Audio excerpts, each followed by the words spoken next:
tonga tokoa zay androany iraky ny filoham-pirenena sy andriamatoa prime ministre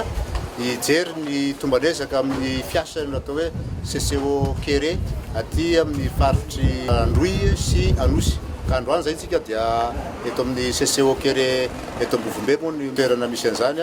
dia mijery miaraka amin'ireo tompona andraikitra rehetra manomboka amin'ny andriamatoa gouverneur, ny général lehibe ny opération anti-Kere sy ireo tompona andraikitra samihafa hijery ny fomba anatsarana ny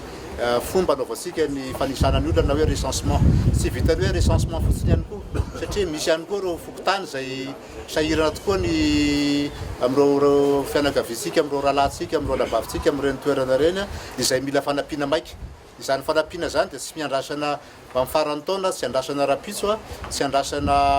amin'ny fanombohan'ny taona ho avy fa zao dia zao dia tsy maintsy atomboka ny fanampiana zay azo ampaterina amin'ireo olona tena sahirana araky ny fenitra sy toromarika na mipetraka andriamatoa prime ministre dia zéro décès zany hoe tsy tokony misy olona ho faty ny Kere fa tokony ataontsika zay fomba rehetra ahafahantsika manampy an'ireo vahoaka sahirana reo amin'ny fanaterana sakafo, amin'ny fitsaboana azy ireo amin'ny faran'izay aingana indrindra ary zay ny toromarika vao napetraka tao zao dia tsy maintsy miainga daholo ireo fiara izay natokana amin'izany anatitra ny fanampiana amin'ireny toerana lavitra sy sarodalana reny miaraka amin'ny sakafo izay natokana ho an'ireny olona tratran'ny tsy fanjariana ara-sakafo na koa tsy fandriam-pahalemana ara-sakafo. Efa betsaka tokoa ny efa vitany ny ao amin'ny CCOK indrindra ny eo amin'ny plateforme médicale zany indrindra amin'ny resaka fanisana ny olona na recensement izay tsy mora ny manao an'izany satria noho ny fahalavira-toerana mbola tsy tonga ireo akora samihafa zay hitondrana an'izany fanisana zany nefa dia efa hitanareo tao zany fa efa miroso ry zareo ary efa nanomboka miova ny fomba anaovana an'izany recensement zany hampainga anazy satria commune 850 zay ro izy fa commune 850 no tsy maintsy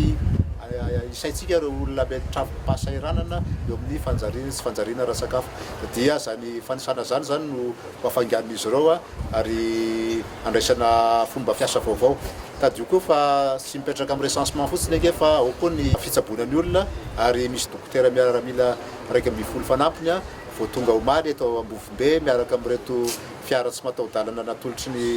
andriamatoa prime ministre ampiasain'ny CCOK reto CCOK izay misy ahena ihany koa dia misy manantena zay fa ampandroso ny asa iaditsika amin'ny sy fandriam-pahalemana ara-sakafo ny fisian'izany rehetrarehetra zany. Raha nahenon'ny tompona andraikitra ataontsika dia efa voafehy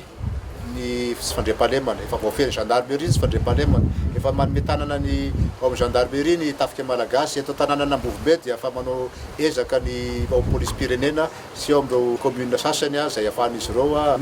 velatra amin'izany hesika zany. Nefa ho tonga aty ny faran'ny taona ary mbola nametraka ihany koa andriamatoa prime ministre ny namafisana ny adiny sy fandriam-pahalemana na koa hoe fitandrona ny fandriam-pahalemana amin'ny toerana rehetra zay tokony mampieritreritra mikasika an'izany ka dia marintsika atao zany fa manomboka rapitso ihany koa dia anao hesika ngezabe ny atao amin'ny gendarmerie dia miaraka amin'ny ao amin'ny BMM sy ry zareo police pirenena indrindra atao amin'ny tampon-tanàna Ambovombe andrainy andraiky ny feno amin'ny hitondrana ny hesika fanamafisana ny fandriam-pahalemana amin'ity faritry Androy ity.